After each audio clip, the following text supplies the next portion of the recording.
Сәлем барлықтарыңызға. Бүгін сіздермен біз хоббл патогенезін талқылайтын боламыз.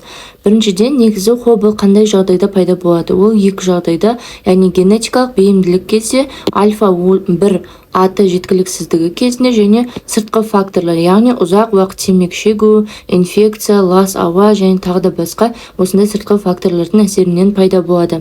Яғни генетикалық бейімділіктің әсерінен негізінен өкпе тінінің бұзылуын алдын алатын өкпе қасиеті төмендейді.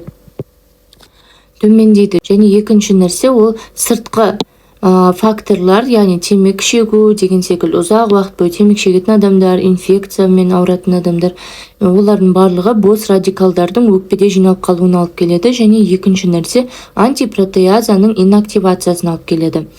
Бұның барлығы, яғни өкпе тінінің генетикалық бейімділігі және сыртқы факторлардың әсерінен өкпе қабынуы пайда болады. Өкпе қабынуы дегеніміз ол оксидативті стрестің жоғарылауы, қабыну цитогендерінің жоғарылауы және протеаза функциясының жоғарылауы болады.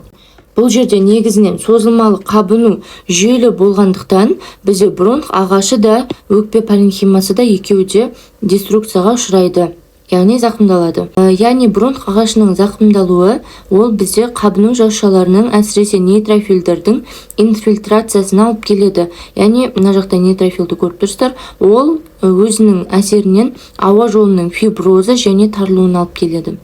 Екінші нәрсе ол гоблет жасушасының пролиферациясы, яғни орын алады, ол шырыштың көбеюіне алып келеді. Және екінші нәрсе ауа жолының кірпікті эпителий жасушасының өлімі болады. Яғни шырыш жиналып қалды, өлген жасушалар жиналып қалды, олардың бәрі ауа жолындағы шырыштың тұрып қалуына және ары қарай ол инфекция ошағына алып келеді. Ол созылмалы бронхитті туындатады.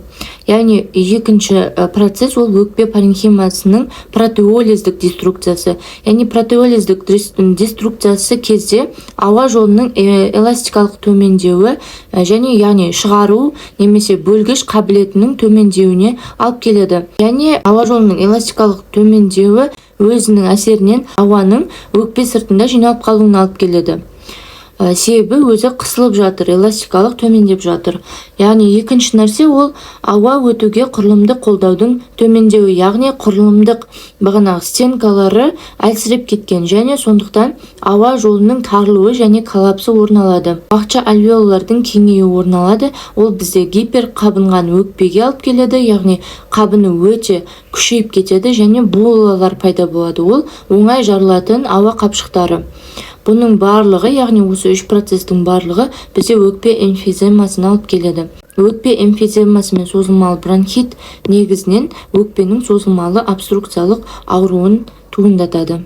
Осылайша бізде өкпенің созылмалы обструктивті ауруы туындайды екен. Пайдалы болса, видеоға лайк басып, ары қарай тағы да медицина туралы информацияны менің парақшамда көре аласыздар.